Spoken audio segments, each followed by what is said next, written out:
এমনও রেসিপি হয় আসলে না খেলে বুঝতেই পারতাম না। আসসালামু আলাইকুম, সবাই কেমন আছেন?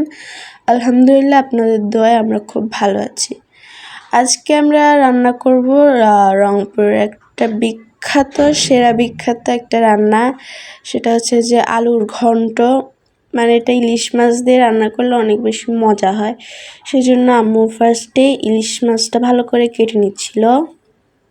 মানে ইলিশ মাছটা অনেক তাজা ছিল।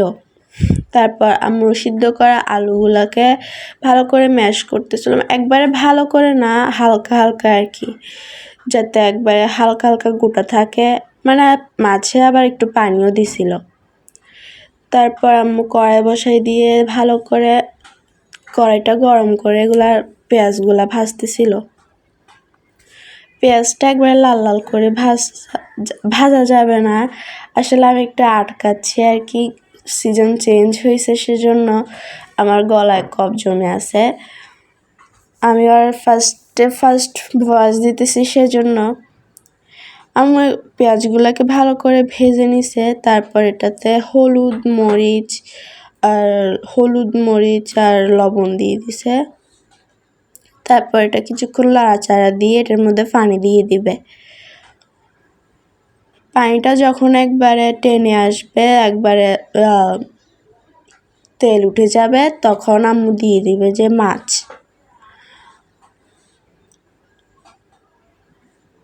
এখনই মেবি আম্মু মাছ দিয়ে দিবে। মাছটাকে কিছুক্ষণ রেখে এটার মধ্যে মাছ কষানোর জন্য পানি দিয়ে দিবে। এরকম কিছুক্ষণ লাড়াচাড়া দিয়ে আম্মু এটার মধ্যে একটু পরে পানি দিয়ে দিবে।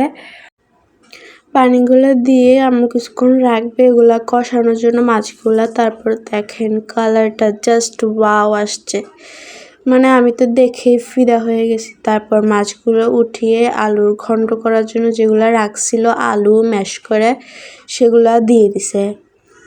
মানে এগুলা ঘন ঘন লাড়াচাড়া দিতে হবে, যাতে এগুলো একবার নিচে লেগেও না যায়, একবার পুড়ে না যায়। সেজন্য কিছুক্ষণ পর আম্মু লাড়া দিচ্ছিল। এগুলো ভালো করে একদম শুকাই ফেলতে হবে, একবার শুকাই ফেলতে হবে লাস্টের দিকে। দেখেন এগুলো একবার শুকাই ফেলে আম্মু এখানে দিয়ে দিচ্ছে যে গরম পানি। মানে পানিটা একটু বেশি দিয়ে দিছিল, সেজন্য কিছুক্ষণ ঢেকে আবার এটাকে টানাই ফেলছে। আমার আসলে কিছু সমস্যা হচ্ছে যে ভয়েস কভার করতে আমি ফার্স্ট করতেছি, আমি আর করিনি কখনো। তো আমিও চাই আমার আম্মুর পাশাপাশি আমি একটু কাজ করতে, এই প্ল্যাটফর্মের মধ্যে কিছু জায়গা করে নিতে। তো সবাই যেমন কাজ করে আমরাও কাজ করতেই আসছি। আর আমার এই প্ল্যাটফর্মে আসার মূল কারণটাই হচ্ছে যে আমার আম্মুকে একটু সাহায্য করার। আমি দেখতেছি ছোটকাল থেকে আমার আম্মু আমাকে অনেক কষ্ট করে বড় করছে, আর আমিও এখন চাচ্ছি যে আমি যেহেতু একটু বড় হচ্ছি আমার আম্মুকে একটু সাহায্য করার জন্য। তো আপনারা সবাই আমাকে একটু সাপোর্ট করবেন, আমার ভিডিওগুলো একটু শেয়ার করে দেবেন সবার কাছে, যাতে সবাই দেখতে পারে। তো কথা বলতে বলতেই দেখতেছি যে আমাদের তরকারি প্রায় হয়ে গেছে। কালারটা মাছগুলো জাস্ট সেই হয়েছে তরকারিটা।